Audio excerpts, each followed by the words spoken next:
This is the newsroom for Wednesday, July 16, 2025. We're broadcasting to you on E1, SKAR TV, NTN, and TARZEE TV in Bartica. In headlines, PPP unveils some of its key commitments from its upcoming manifesto for elections 2025. We want to be the reference point of a high-quality life here in Guyana. The man who calls himself Dirty Doggy is wanted by police for a string of offences. In tonight's feature, we take you to Region 1, where a family earns from peanut farming. And in sport, defending champions Rangpur Riders remain unbeaten and into the final of the Global Super League. And Central Stags stun Hobart Hurricanes to stay alive.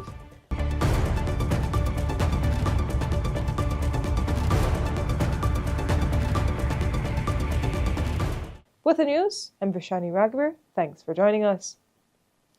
The governing People's Progressive Party Civic unveiled some of its key commitments from its upcoming manifesto for the September 1, 2025 general and regional elections on Wednesday.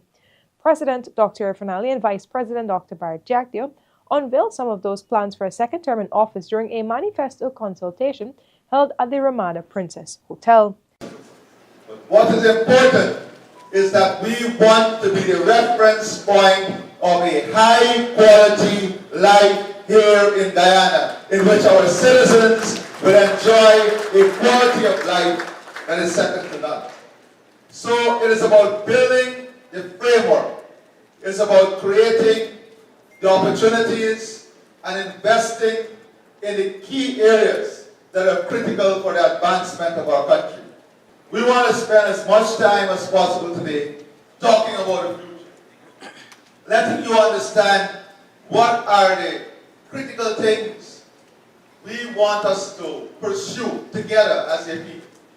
And hearing from you also, what are your ideas, what are your additional thoughts, and even testing some of the ideas that we have here in the room. You're all aware that our development is crafted in a foundational document, which is the Low Carbon Development Strategy. The LCDS 2030 is not an environmental or climate strategy. It is a national development strategy that is being replicated around the world now. Now, one of the important things is about building an inclusive Guyana. But an inclusive Guyana, for us, is not only about inclusion of people. An inclusive Guyana is where all of Guyana are fully and optimally participating in the different areas of transformation for our country.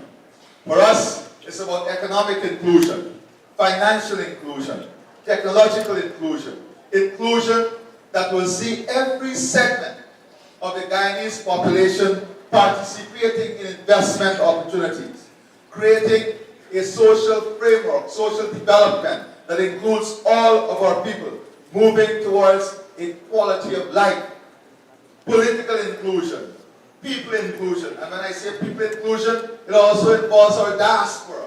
How are we going to capitalize and mobilize our diaspora in this transformative journey ahead of us? When we talk about financial inclusion, it is about how we empower every household, how we improve the financial position, have more disposable income available. So there are clear strategies through which the inclusive Guyana will be built. So prices collapse there, the whole country economy collapses. The president has been aggressive in laying out the diversification plan, the focus on agriculture, the creative industries, the services sector, the connection with Brazil, all to create new growth poles that will create the wealth of the future. So we are already working on a post-oil and gas economy and a diversified economy, although we are just starting to produce oil and gas. Some countries have been producing oil and gas for 75 years, and they don't have a post-oil and gas strategy. We already started working on that because that's important to sustain any future prosperity.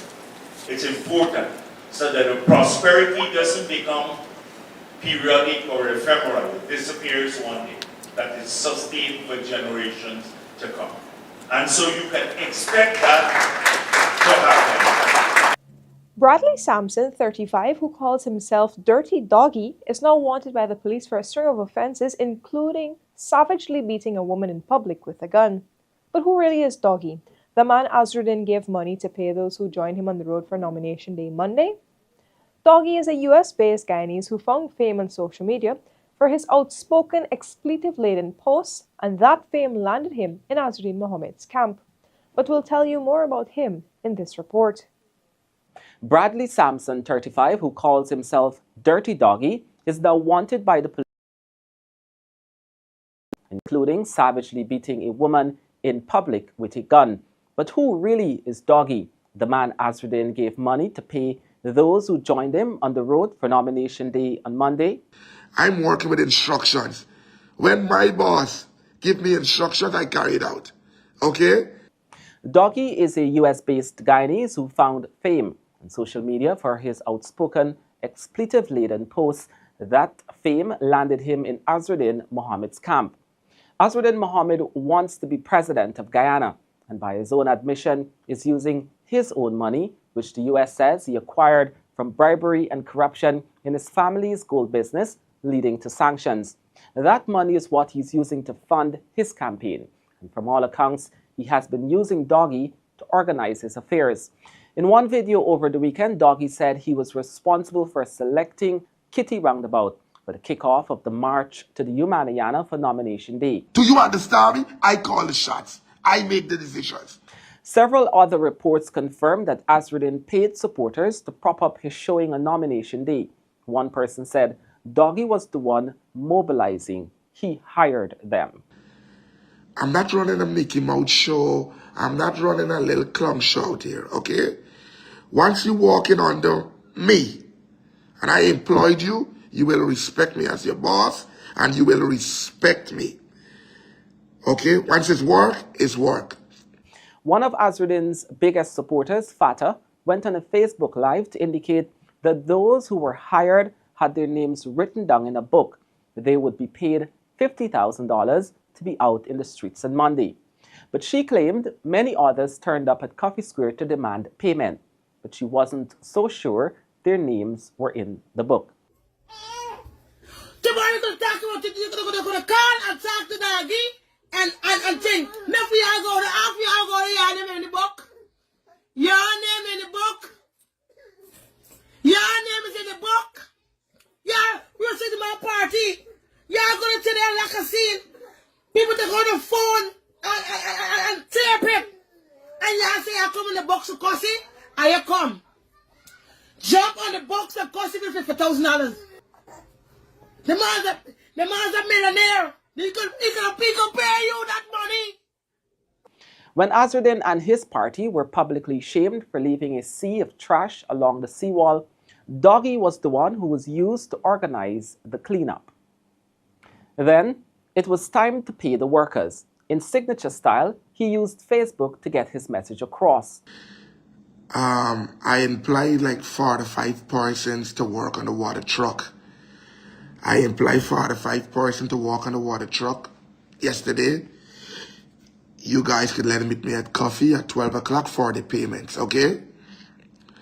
Let him meet me at 12 o'clock for the payment. Scores showed up to get their money, way more than were in the book, according to Fatah. There was more than one confrontation over the payments, but in the case that is now before the police, witnesses say one of the women who was there for her payment got a vicious assault.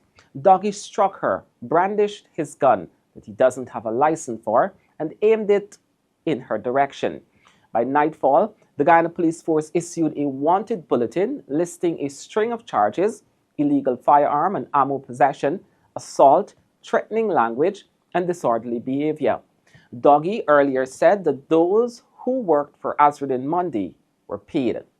All my workers get paid and they are happy. The rest of y'all, false news, F off, he wrote on Facebook.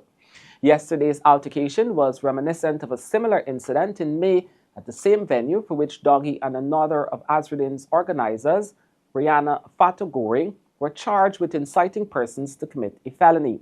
In April, Doggy and Fato were among a mob that violently obstructed Guyana's Revenue Authority (GRA) officials from seizing several of Mohammed's luxury vehicles on grounds of tax evasion and fraud. They then went into his property for a party. Though his name does not appear on Wynn's candidate list, Doggy is in a video last week announced to his 39,000 followers that he had received an offer from Mohammed to serve in government if the party wins the election. Azruddin Mohammed was sanctioned in June of last year by the U.S. Treasury Department for gold smuggling, money laundering, and tax evasion. Doggy has apologized for what happened, but said he will always be Dirty Doggy. He said he will surrender by noon today. Africans have been part of Guyana's history for 400 years. It's a legacy built on survival, sacrifice, and the fight for freedom. As the country prepares to mark the 187th anniversary of Emancipation on August 1st, the African Cultural and Development Association, called ACDA, is urging the nation to remember this profound history and to unite in celebration of the freedom that once seemed impossible. On Tuesday, ACDA hosted a special media briefing and official launch of this year's Emancipation Festival at the Pegasus Hotel in Georgetown, celebrating not only the anniversary, but also ACDA's own 32 years of championing African culture and unity under its enduring mantra of Ubuntu. The theme for this year's festival is highlighting the connection of all peoples through African culture as we strive to build a world where all of our children are loved and protected. Speaking at the launch, ACDA's chief Eric Phillips reminded Guyanese that while emancipation in 1838 freed their ancestors from the chains of slavery, it was not just physical bondage that ended. Emancipation was freedom. Freedom from physical harm, freedom from mental harm, freedom from spiritual harm, but it wasn't freedom from economic harm. Our theme this year is highlighting the connections of all people through African culture as we strive to build a world where all of our children are loved. I must remind you that Africans have been on this earth for 3.2 million years. The skeleton Lucy, which is exhibited in Ethiopia, reminds us of that. We must also remember that we were enslaved in Guyana. We were not born slaves. Witness the magnificent civilizations of Kemet in Egypt, Ethiopia, Benin, Mali. Of course, we had Mansa Musa, the richest man in the world. And I can go on and on. Africans were the first intellectuals, the first doctors, the first teachers, the first scientists, the first agriculturalists, and sadly also the world's first politicians. We acknowledge this theme today because our children are our generational wealth, both past and future. Still to come, we tell you about the East Coast community now embracing the PPP and the human rights group pushing for new laws and provisions.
Welcome back, this is the newsroom. Better provisions to protect queer youth are among the proposals for political parties contesting the upcoming elections from the Society Against Sexual Orientation Discrimination, called SASOD.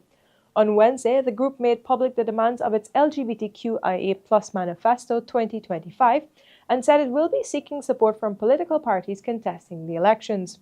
Joel Simpson, the managing director of SASOD, said these measures include constitutional reform, healthcare, education and training, sexual and gender-based violence protection, and the establishment of shelters to provide safety for persons.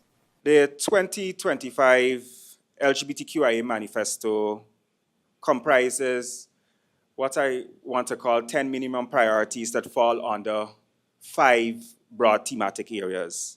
We want to eliminate discriminatory laws and provide protections for LGBTQIA people. Secondly, we want to incorporate training on justice, equity, diversity, and inclusion in state services. Thirdly, we want to promote inclusion in education. Next, we want to ensure economic opportunity for all people, including LGBTQIA people. We also want quality health services for all people, including LGBTQIA Guyanese, and equitable access to social protection. As a human rights organization, SASOD Guyana strongly believes that in order to sustain the gains that the country is making in changing social attitudes, law reform is of paramount importance. And in that regard, our first 4 priorities relate to eliminating discriminatory laws and providing legal protection. In what many see as a shift from decades of political hostility, the village of Golden Grove on the east coast of Demerara is now rolling out the welcome mat for the People's Progressive Party Civic, a party that not so long ago struggled to gather even a handful of votes here. Kurt Campbell reports. On Tuesday night, the PPPC held a lively rally in Golden Grove on the east coast of Demerara, and what unfolded was a scene few could have imagined years ago. Where once meetings would be disrupted or ignored, this time there were cheers, red flags waving, and villagers leaning in to listen. We had a lot of disruption and the breaking up of meetings, and so we had to, as they say, grease your heel and walk Spanish. Today I am happy to see the welcome that the People's Progressive Party Civic has received here in Golden Grove. Back in 2020, the PPPC secured just 17 votes at the national level in Golden Grove. Tiny numbers compared to the opposition APNU-AFC's stronghold in the wider Haslington-Nabaklis area. But today, some villagers say that they are ready to vote for development rather than party lines. We would have heard from our other speakers of what happened in the past, the way it was before, and the things that are happening now. I want to take you to the future. Because we are a party, we don't look back, we look forward. That is why our motto, our slogan is, forward together for a better Guyana. Well, we have a message of progress. And so I want to be I am part of that machinery of taking that message to each and every community. And so I don't want to see the communities as, a stronghold for one. As it is right now, Guyanese are more open to what they can see and what they can attest to. And so for me, this message really should be taken to everyone, and I am committed to do that. Samuel Sandy is one of those crossing over. A lifelong supporter of the PNC, he says the visible changes from new roads to better drainage and young people getting house lots convinced him that it's time to look forward. Tuesday's rally may have been just one night, but for many in Golden Grove, it's a sign of changing times and shifting loyalties on the East Coast corridor. No, comrades, in your community, we are changing. This might used to be a place where other parties felt that they had a hold on you. But comrades, things are changing. We got to move with the tide. And look at who did work for you. Look at who come, they made a promise to you, and they delivered that promise. Look at all of that. Judge us on what you have got. Judge us on what you got over the last 5 years. And if you honestly believe that your life has improved, the life of your family has improved, your community has improved, then we ask you, we ask all of you to come out on the 1st of September and look for where the cup is and make sure that you put an X for the cup. And I'm sure once you do that, you would have no regrets. For the newsroom, Kurt Campbell. At 64 years old, Sylvia Roberts is proving that age is just a number. Auntie Sylvia, as she is affectionately called, is a retired health worker with 25 years of service. She's also an excavator operator and a farmer for decades. She now finds purpose in leading the Moruana Shadehouse Women Group in a bold new agricultural venture. With support from the Greater Guyana Initiative, 2 acres of land located behind her home have been cleared to establish a shade house.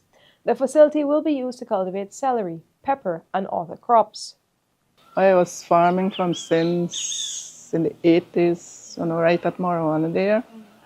But due to the flooding in the place, everybody just squashed the farming. And so, but recently, them do back the community and so, and we start back farming again. We're focusing on fine leaf thyme, celery, and the weary pepper. The shade house, they would be making like, when put it on the ground, they're making boxes, full it with the manure, the mud, and with the planting in these things. The water system, when be like in these pipes, where you'd find it easy to water the plants them and so.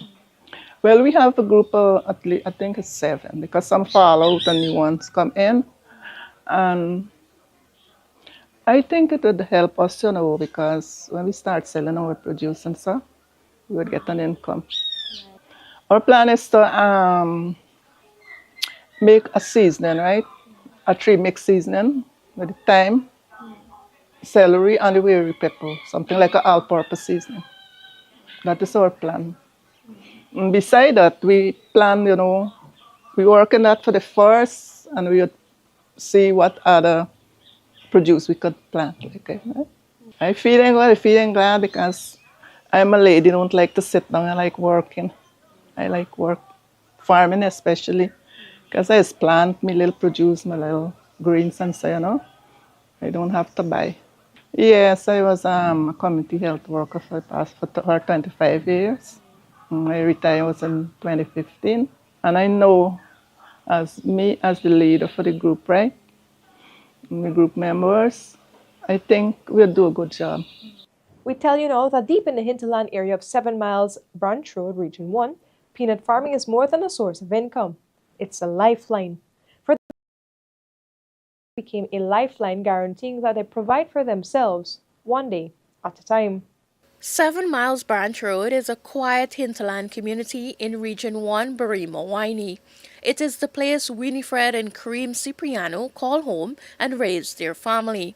It is also where the Ciprianos engage in peanut farming, a venture that helps them earn.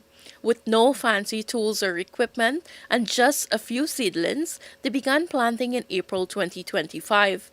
I talked with my husband that we could plant some peanut. It was real tough because we had to weed on the grass, and we start, and it was really tough because we had no kind of like weeder or so he had to use the cutlass, and it was hard. So it takes a couple of days. Then we had to stomp out to get the place to plow. Then we had to plow again, but we use a tractor. The village got a tractor, so we use a tractor to do the plowing. But the tractor didn't plow so properly, so we still had to use the hoe to plow and to level the ground and then start to plant. But during the planting season, it was like sunny time, and the sun really caused our crops not to grow properly, and we had no water, so we had to buy these to get to water the garden, to water the nut farm. Anyway, we still get a little. Peanut farming, Winifred says, involves back-breaking labor, but it helps put food on the table. For most of the time, it was like pressuring because the nut seeds can burst through the sun. So the seeds pile, and it was like pressuring to us. But anyway, we still buy some other seeds and we plant out the balance of the ground. And so that's what you see here. So right now we're reaping. We didn't get much, but we still getting. We thank God for the little we getting. I do it for a number of years, but it was not work is really hard, you know. It's a really tough work. So I left it off for some time, some years ago, and it's only now I start back again. Peanuts have a little price, you know, so at least that would help us to get our, what do I say, little money, and so like we could generate income when we sell, you know, and to assist the children. I have a secondary child. Most of them going to say, all of my children usually go to secondary, and it is pressuring every day. You got to pay the transportation, and so you know it benefits us when we sell a little. At least we get a little income. It's profitable for me because at least every day I get a meal out of it, and you know, I do selling one time, like go to the market, I sell my greens, and so you know, it helped me on my daily living. This crop is a major source of income for many farmers in hinterland communities. Though the crop takes time, Kareem believes that it is worth it. It's like dry season. We got to get water to water the land because this thing grows with water, right? And if you could look out this half here was with the hot sunlight. So they come small and we didn't get the amount that we expect. But you could look from this half, go back here. This is when the rain started to fall. So we could get a good harvest from this end over here. It's a nice work that you know that you can generate an income. But then you don't have to be like this, because this is the first crop, right? And then from here now I would excel, because I would open more land at the back there. I would open a L shape down the way down there. So all along with this seeds here, we would extend more. This work here has got to there behind this. Despite the difficulties, the Cypriot not just to farming, but to feeding their family and securing a better future, one harvest at a time. For the newsroom, Sharda Bacchus. When the newsroom returns, we hear about a Cape student's new venture to support his peers and the new ferries meant to improve transportation.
Welcome back. This is the newsroom.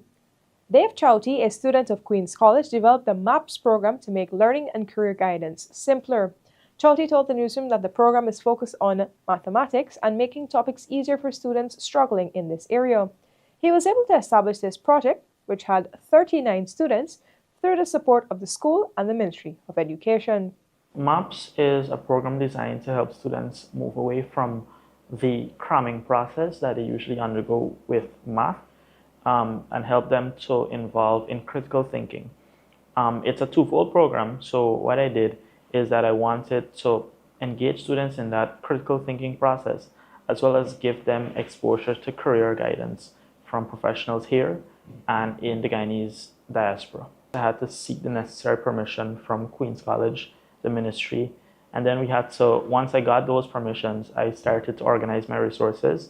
I sent out the application form and students applied, and then I recruited students based on that. And what is the turnout like for that? The total number of students that I accepted was 39.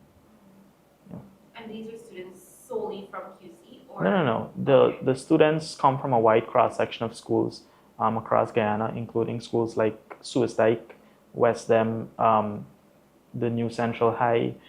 We had students from Saints, Roses. One topic that I think is very easy that a lot of students try to cram but doesn't require cramming is the circle theorems. It's a question that comes on the math paper every year. And I try to tell students to visualize what's going on instead of actually cramming the stuff, because cramming it won't help you, right? So that is one area that I think really requires you to truly understand what's going on, visualize what's going on, and apply yourself.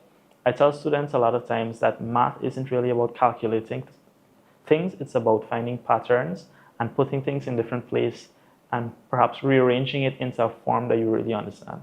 We had career guidance from professionals in their fields, certified, qualified people, and they came from a wide cross-section of professions. So we had people from the legal profession, engineering, the sciences, finance. So those are just a few of the professions we had. And I tried my best to reach out to reputable individuals. For example, for the legal profession, we had former Member of Parliament, Ms. Geeta Chandan Edmond, and we also had Attorney at Law, Mr. C.S. Ganraj. And for the engineering part, we had Mr. Marcel Gaskin, who is a well-known structural engineer. So yeah, that is what makes it different. I made sure that the people that I get are qualified and they're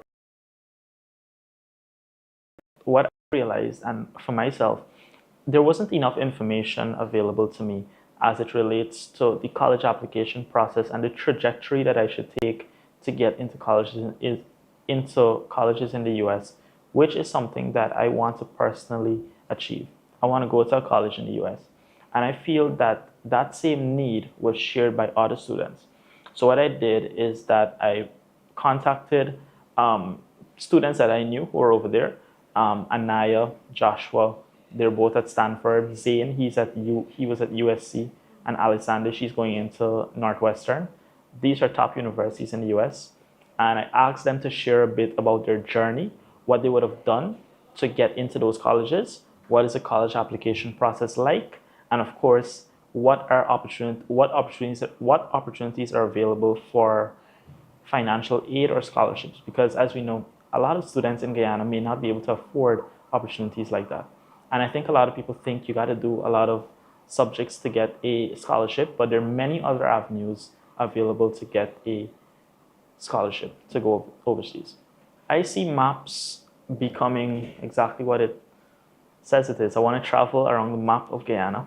I guess that's a bit of what it means. And expose students to these same things that I did last week.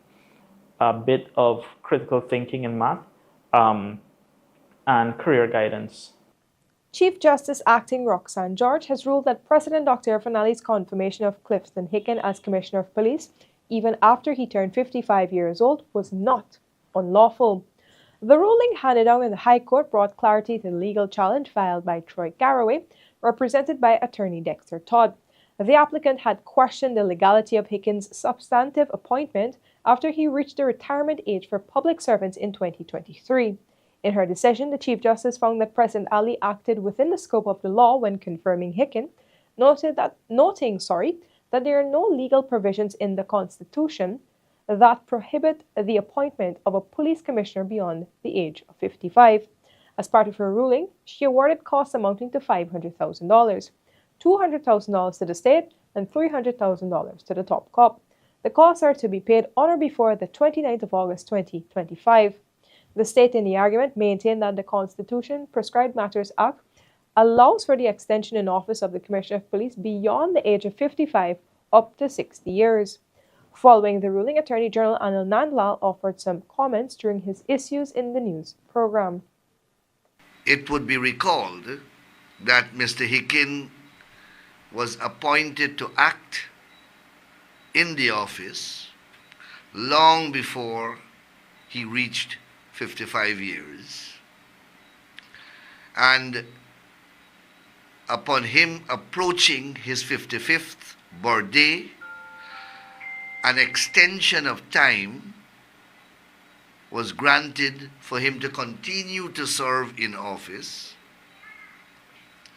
by President Dr. Mohammed Irfan Ali, and the President did so in exercising certain powers conferred upon the President by an act of Parliament called the Constitutional Prescribed Matters Act. That act permits a Commissioner of Police tenure to be extended. Well, first of all, the act provides that a Commissioner of Police shall vacate office upon the attainment of 55 years of age, provided that the President may permit a Commissioner of Police to continue to act in office after consulting with the Police Service Commission to allow that Commissioner of Police to continue to act in office until he or she reaches the age of 60 years old. The challenge filed was on the basis that when they say Commissioner of Police, when the Act speaks to Commissioner of Police, the Act does not include a person acting in the office of Commissioner of Police. No provision of the Constitution prohibits the President from appointing a Commissioner of Police after the age 55.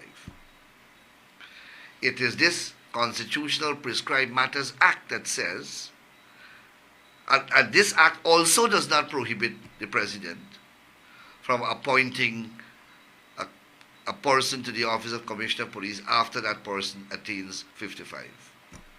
There is no express provision to that effect.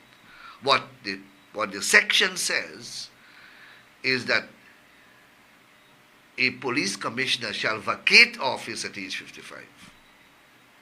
There's a huge difference. Another important point that needs to be made is that the Constitution defines a Commissioner of Police as an officer in command of the police force, however styled.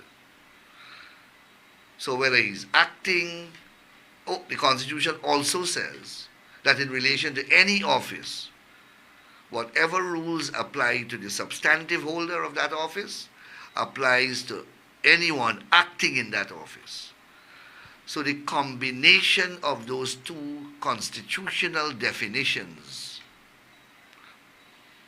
mean that Commissioner of Police doesn't necessarily, when they use the term Commissioner of Police, it doesn't necessarily mean a substantive holder of the office.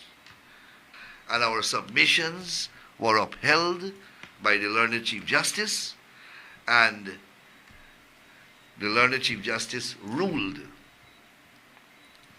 that the appointment of Mr. Hicken as substantive Commissioner of Police was not unlawful, and that the President did not violate the Constitution, nor did the President violate the Constitutional Prescribed Matters Act when he appointed Mr. Hicken, or converted his acting appointment to a substantive one after he passed 55 years of age. The court ordered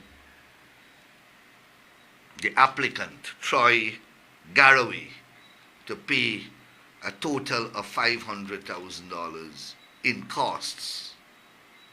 With the signing of a memorandum of understanding between the government and the University of the West Indies to establish a medical campus in New Amsterdam Region 6, a major step has been taken towards transforming healthcare and medical education in Guyana. This was recently announced by the Minister of Health, Dr. Frank Anthony. The newsroom understands that the MOU was inked in January.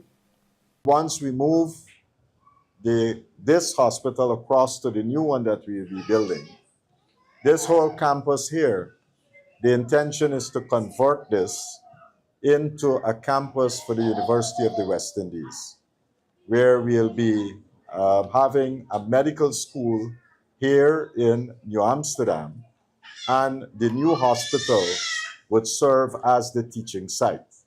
We have already signed a memorandum of understanding with the University of the West Indies to allow for this to happen.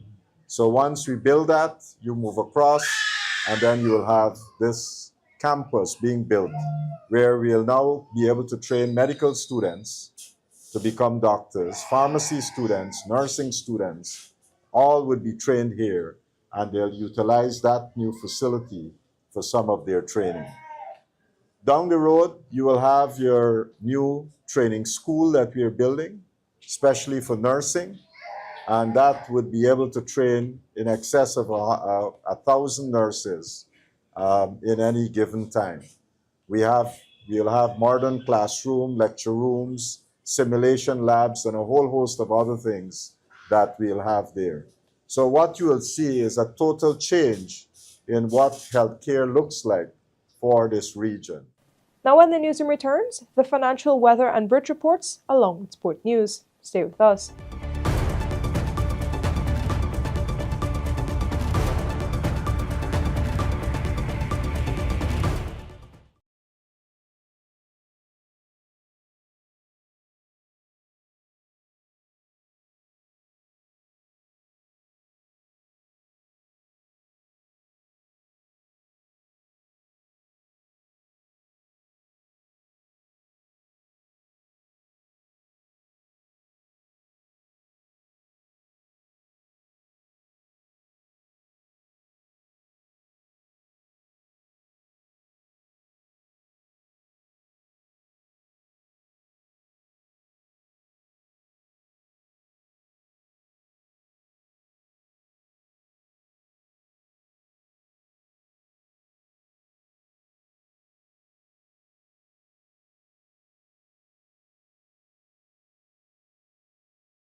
We're coming to you from the National Stadium, Providence, the venue for the second annual ExxonMobil Guyana Global Super League.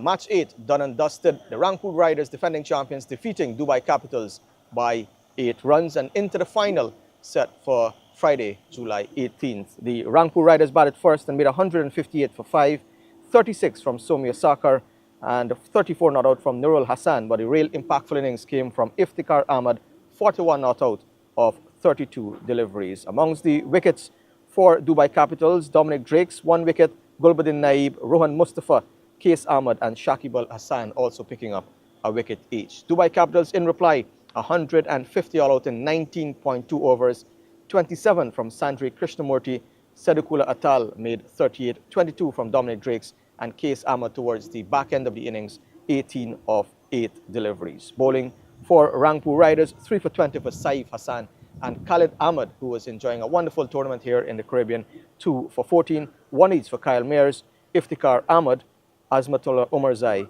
and Rakib Al Hassan. Rangpur Riders winning by 8 runs, 3 wins on the trot, another 3 in 2024, 6-match winning streak so far for them, and they're into that final. Alongside me, Akeem Green, wonderful performance again by this Bangladesh franchise, and they continue to enjoy conditions here. Yeah, certainly. Probably the reverse for them this year. For the Amazon Warriors' sake, they would hope that it is truly a reverse, that they end bad, given how good they have started this year. So I think it's been good from them. They've stuck with somewhat the core of their side from 2024. So probably that would have played a factor in familiarity with the conditions as well. But they've just played good cricket. They found ways, even though when they were backs against you all, to tussle back. And even at the back end of that encounter against Dubai Capitals, when the Dubai Capitals tail end seemed to work very close to getting that 59 target, they held it back. And so it's a championship team. They all are championship teams. And so they're showing their class and depth. And certainly, all things being equal, it looks at this point that it's going to be, an Amazon Warriors Rangpur final on July 18th. Yeah, and of course, apart from them understanding conditions here, one of the things about this Rangpur Riders team, they've been able to win the dying moments of the matches. The first one against the Amazon Warriors, they won by 8 runs. They won by 1 run against the Hobart Hurricanes. And today, another slim margin by 8 runs. So they've been able to hold their nerves, and especially the bowling of Khalid Ahmad at the back end. He's been a revelation for them.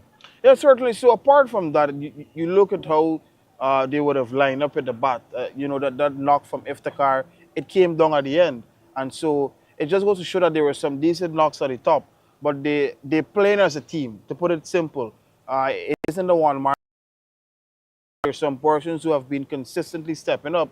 Each one have found some point in time when someone would have probably taped it off. Someone stepped up to the plate. And I think that is a recipe or a highlight of a championship team. And not to mention, some guys have really found good form in these conditions. They bowl into the wicket, and so they've gotten good success. So all things being equal, it looks as if it's going to be a really cracking final, given how well the Amazon Warriors have certainly peaked at this point in time. Yeah, and when you look at this Rangpur Riders team, beyond the boundary, they have solid support. We saw today all the team owners and the principals being among the youngsters that you guys brought from the ExxonMobil tournament. And they actually presented the Rangpur Riders kit to all of those youngsters, really spreading the franchise across the globe. And that is one of the good things about the Global Super League, being able to popularize the different franchises in different territories. Yeah, look, for these teams, as you'll hear from them, especially the players, they're excited. They're excited to go beyond their home territory, especially to move from Asia and to come all the way to South America and play in a cricket league. They want to. It's an opportunity from a marketing standpoint as well, to grow their brand. So there's so many benefits for those franchises that are coming to Guyana. So it's a way of expanding in many regards from a social media standpoint as well. And so it's great benefit. It's a bit of an off season for some of these teams, so they get to test their depth, in terms of whenever they go back into their own professional leagues in their home territory, they know better of how to pick their squad. So it's a win-win in many regards. The prize money as well is also very lucrative. So it's understandable that these teams are happy to come and happy to expand their wings in the Caribbean as well. Yeah, so let's hear from the players. Iftikhar Ahmad, he won the UNECTO Player of the Match award. And we also caught up with Gulbuddin Naib, the captain of the Dubai Capitals. The match performance from you today, just tell us a little bit about how you found it out there and how the Rangpur Riders always manage to hold their nerves in these thrilling contests.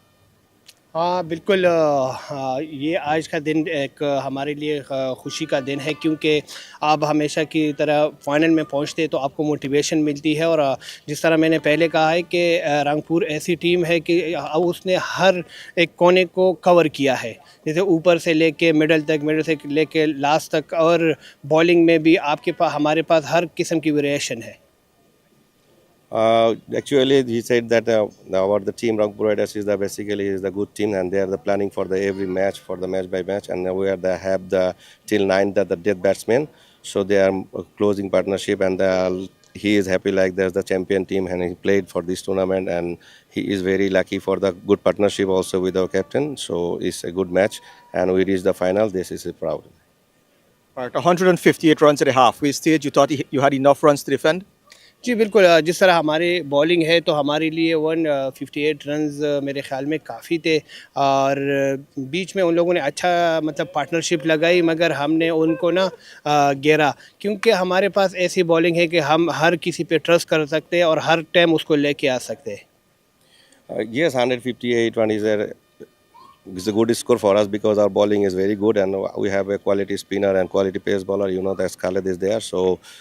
He said like this that he is also the good quality spinner and the off spinner also, so they have lefty batsmen, so we think about this. This is very good for this wicket, and the when you the bat first and make it the 150 score, then we can chase because our bowling line is too tight. Gulbuddin, tough luck today. Just sum up today's game and where you felt you guys lost that match.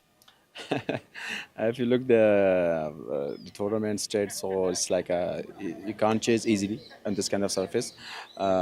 Yeah, I can say I said the first thing that I didn't win a single toss in a single match, so maybe this is a crucial part.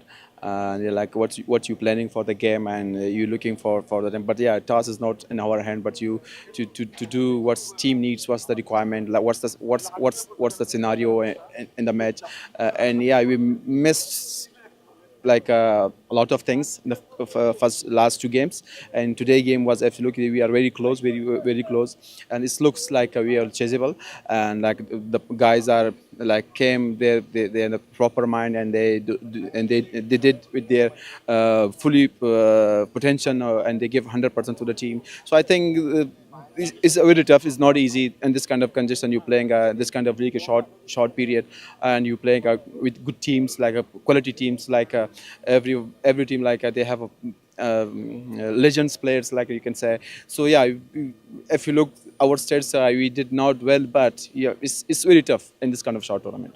So on Tuesday night in match 6 of the tournament, the Central Stars of New Zealand defeated Hobart Hurricanes of Australia by 16 runs. Batting first, Central Districts, that's Central Stars actually, Tom Bruce making 62 and Curtis Heffy 50 not out in a total of 167 for 4. A wicket each for Billy Stanlake, Mohammed Nabi, Usama Mir and Odin Smith. Hobart Hurricanes chasing 168 were held to 151 for 8 from their 20 overs, 43 from Mohammed Nabi, 36 not out from Fabian Allen, and bowling for Central Stags, 2 wicket each for Blair Tickner and Ajas Patel. Akin Green still alongside me. Hobart Hurricanes started with a victory but have lost 2 on the trot, and it's been the opposite for Central Stags. They started with back-to-back defeat, and finally they're getting a hang of conditions here. Yeah, sir. So no one is going home with that unlucky tag of not winning any matches. And again, it goes to show, but sometimes certain teams that where they're coming from, it takes the time to adjust to these conditions. But it just goes to show, as well as we would have stated at the top of these shows, is that the competitive depth in this year is much more than last year, and it's showing again in the results. And what it does, it just makes this year even so dicey that even until that, I guess after that match tomorrow, then you're actually going to know, who's into the final 2. But obviously, one team is already secured. No other team can't get 6 points. But it's just good cricket. I think probably the Jew factor, wasn't that their first night game, would have played into their hand as well. Much more better for batting. It was struggle with the early morning rain that came, and the tackiness of the surface, as they would have mentioned in some post match. So they got accustomed to things. They played well, but obviously a bit too late probably for them to get into that final. But it's all dependent on if the Amazon Warriors lose that match, it then comes down to net run rate. So still probably a loophole there, but it's going to be very difficult for them to get into that one. Yeah. Very, very slim chance remain really for the Hobart Hurricanes and Central Stags. We caught up with a few players after the match.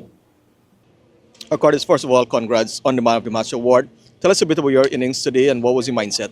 Oh, awesome, thank you. Yeah, it was obviously slow to get going as well. I was assuming I was probably runnable to start off with, but then was lucky enough to kind of get a few away and catch up at the back end. And it was obviously nice having Tom at the other end pumping around, so it took a little bit of pressure off me. What score you guys were looking at to set? I think probably before we started, is probably looking at 150, and then obviously if we can hit a few at the back end, get up to 160, 170, and obviously having 40 come in with his power was awesome, and managed to get up to a pretty competitive total. Yeah, you started with 2 defeats. What was the talk in the dressing room before you came out today? I think we were a little bit rusty all round, to be honest. We had a chat about batters. We've got to probably go take it a little bit deeper and stuff, so I think we did, and it obviously paid off. Yeah, your assessment of conditions here in Guyana, playing for the first time? It's obviously really low and quite slow as well. Spin obviously plays a massive part, and then paces with their slower balls into the wicket also play a massive part. So I think if you've got to set up for that and go from there, it makes it a little bit easier. Tom, congrats. Obviously we came over here and we had high expectations of ourselves to perform, and unfortunately the first 2 games, we let ourselves down on the field. So we knew that this was a big game. We obviously wanted to trust ourselves, trust in the preparation that we've done, and trust that we're really good players in that squad. So fortunately today we came out on the winning side. Yeah, 40/3, you had a 100-point partnership with Curtis. What was your talk with him? Yeah, look, obviously it's all about partnerships. Conditions were tough, so you need a big partnership there to allow the hitters to come in at the back end. And fortunately we were able to do that today. I thought he played exceptionally well for a youngster. First game of the tournament. So absolutely proud of him and stoked of all the work that he's done, and it was an outstanding partnership. What did you say to your guys today to lift them to pull off this win? Like I said before, just trust yourself. The squad that we've got a great 14-man squad. just believe it, like believe in yourself, believe in the team, and know that what we've done to prepare here, we can go out and perform. So if you do that and you trust yourself and play with freedom, anything's possible. Ben, you started with a victory, but now back-to-back defeat. What has gone wrong the last two games? I think it's a close game against Rangpur. I think we got in a position to win that. Probably not quite the reflection of the way we played the last two games, but tonight we were completely off, I think. And that happens in T20 tournament-style cricket. You can have bad nights. But yeah, our execution was a little bit off, and I think we left too much for our hitters at the end there. And we're probably just, if I'm being critical, a touch off with the ball as well tonight. I think we didn't quite get away to the start we have done in the last two games. And then we couldn't really rotate the strike very well after the power play as well. So I know it did get a bit easier towards the end there when the ball was starting to get wet. The dew came in, and they used their attacking options with the spin early. So that was tricky. We've got to find a way to get through that, and like I said, try and get off strike a bit more, and not leave so many for our hitters at the end. Short turnover, all to play for tomorrow. Yeah, perfect. Yeah, well, I think tonight we'd love to win, and we still would have needed to win tomorrow night as well. So the result still stays the same. Hopefully, results can go our way, and we have a nice win against the home team. So it's going to be a good night. I'm sure the crowd's going to come out, and it's going to be an exciting night for everyone. What are some of the positives you can draw from these three games, though? Oh, I think we've learnt a lot. Our hitters have been brutal. I think Nabi's been in the 40s the last two games, and like I said, we probably left him too many today. But I think we've got a good game plan, and we've just got to find ways to rotate strike in the middle. And like I said as well, I think we've bowled well in the past two games. We just didn't quite adapt tonight. I think the ball got a bit wet, but I mean the first two games were great, but tonight we're a bit off. And still in some cricket news, the West Indies, they have named their T20 squad for the 5-match series against Australia starting this Sunday. Let me quickly go through the squad. Shea Hope, the captain, Joel Andrew, Jediah Blades, Ruston Chase, Matthew Ford, Shimron Hetmyer, Jason Holder, Akil Hussain, Alzari Joseph, Brandon King, Evan Lewis, Gurukesh Moti, Rovman Powell, Andre Russell, Shafane Rutherford, and Romario Shepherd. Those matches on July 20th, 22nd, 25th, 26th, and 28th. Matches to be held in Jamaica. That's the first two, and then the remaining three to be held in St. Kitts. All matches starting at 19 hours Caribbean time. One of the big news coming out of that news announcement of the team, Andre Russell will play the first two matches of that series, which will incidentally be his final two matches for the West Indies in T20 cricket, playing at his hometown in Jamaica. Yeah, certainly. I think from a nostalgic standpoint, he has done a lot for the game, a lot of innings that many will look back and say, wow, probably not enough in the maroon colours, but there were some key ones that got West Indies to some titles. So certainly a big loss from an experience standpoint, but I think the writing was always on the wall that sooner or later Andre Russell would have gone. I never saw him play in the 2026 World Cup, and so I guess this would have been the perfect opportunity. You don't get much opportunities to retire in your home turf.